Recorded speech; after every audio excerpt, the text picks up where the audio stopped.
Welcome to today's tutorial.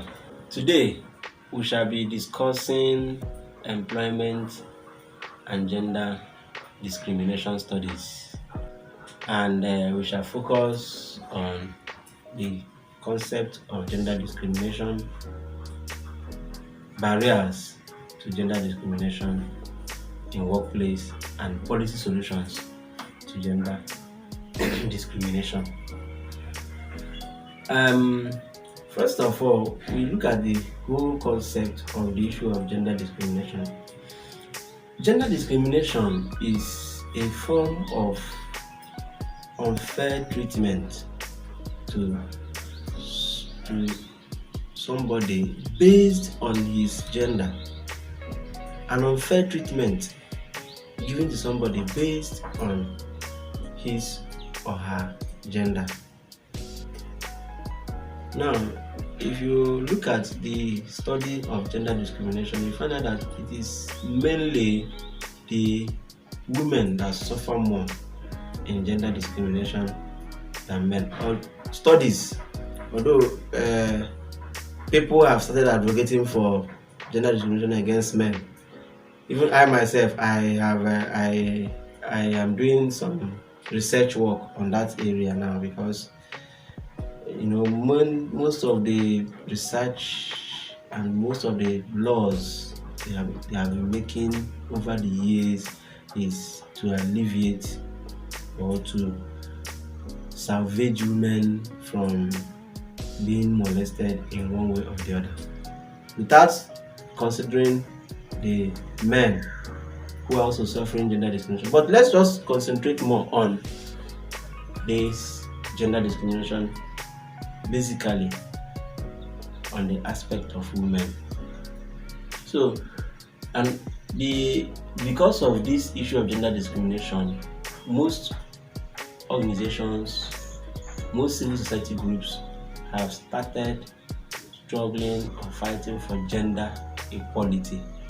That is why even in the 17 Sustainable Development Goals agenda, goal number 5 is about gender equality.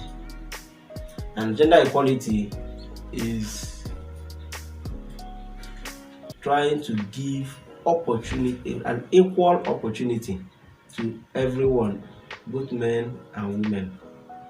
So that is when we talk of gender equality, talk of giving equal opportunities to everybody. When it comes to employment, you make it open. Unfortunately, most of these organizations, most times when if you look at some adverts, they will say strictly for women or strictly for men. But in gender equality, this is not obtainable. So, having said this, we look at barriers to gender equality in workplace in Nigeria. There are barriers to gender equality which we are fighting to institute. And number 1 is education.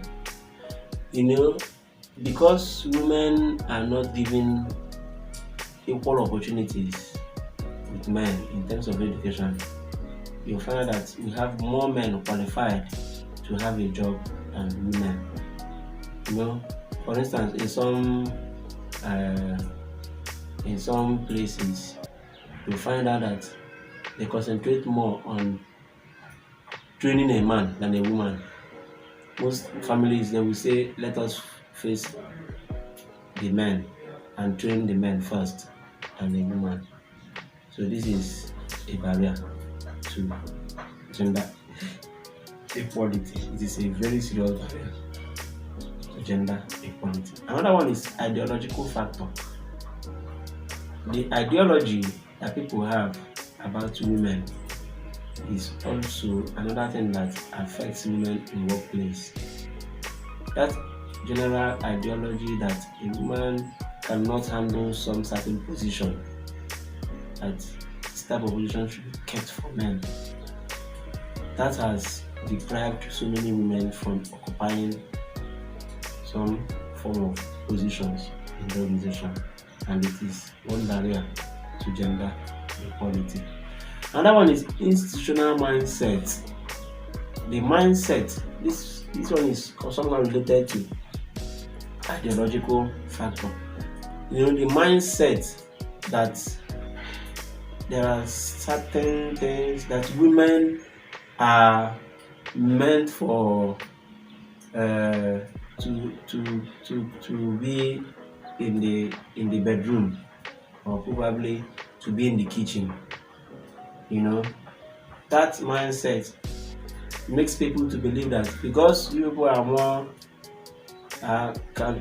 you people, you are champions in kitchen and other issues of such nature, you can't possibly do this. You can't possibly handle such some positions in your organization. So this is another barrier to gender equality. Another one is domestic and caring responsibilities. Just like the one I talked about, institutional mindset, believing that women are more often to be in the kitchen and the other room. There was a time we heard that from the current administration. Our president said that women are meant for bedroom, for kitchen and the other room. This mindset should be removed, eradicated entirely, if we must achieve gender equality. Now, another one is maternity.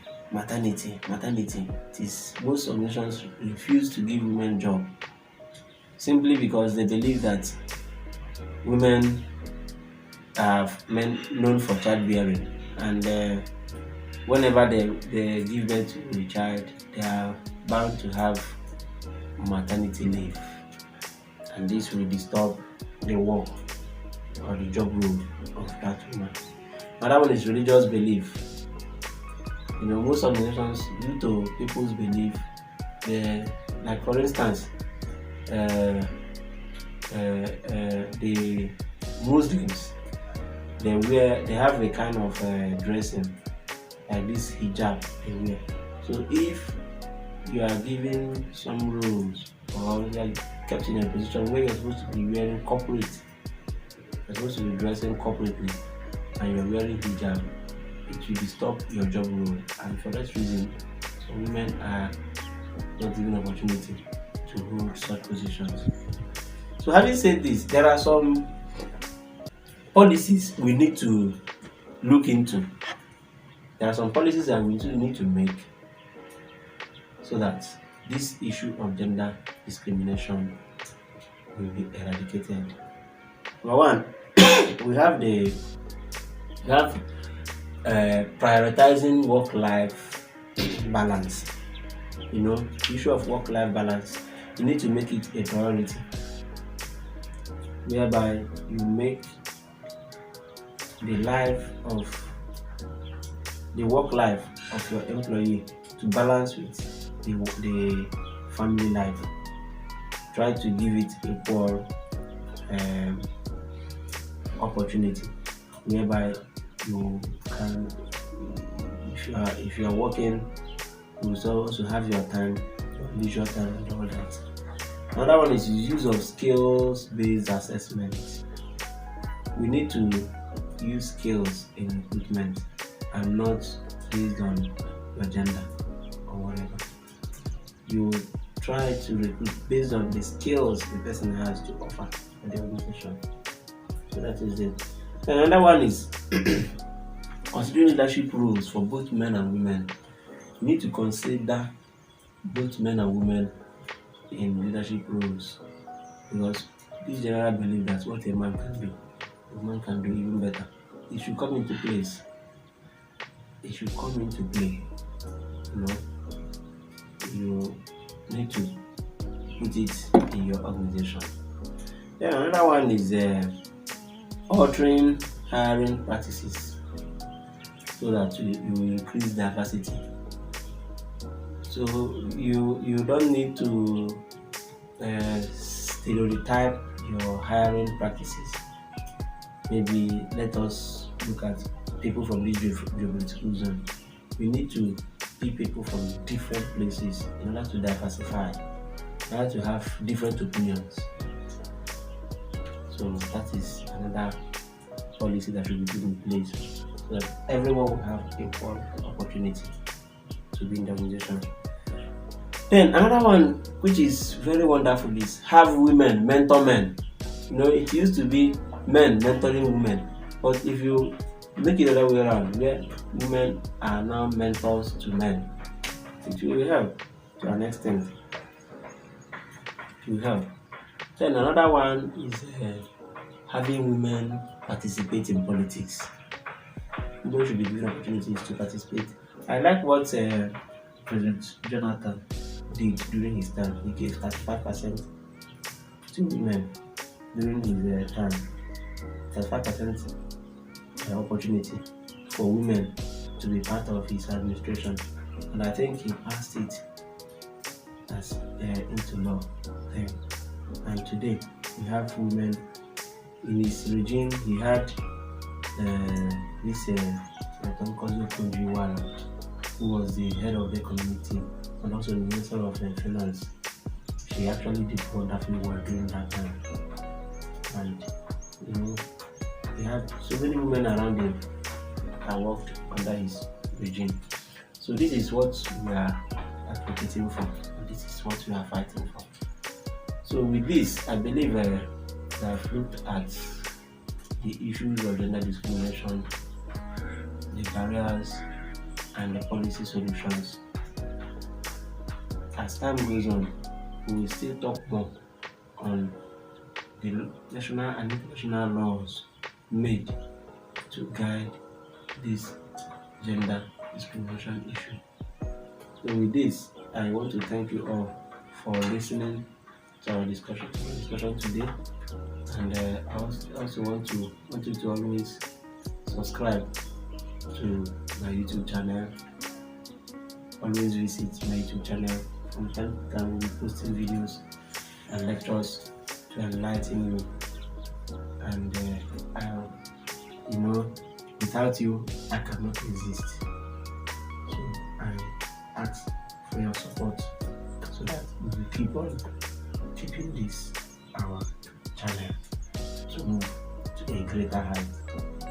Thank you for listening and have a nice day.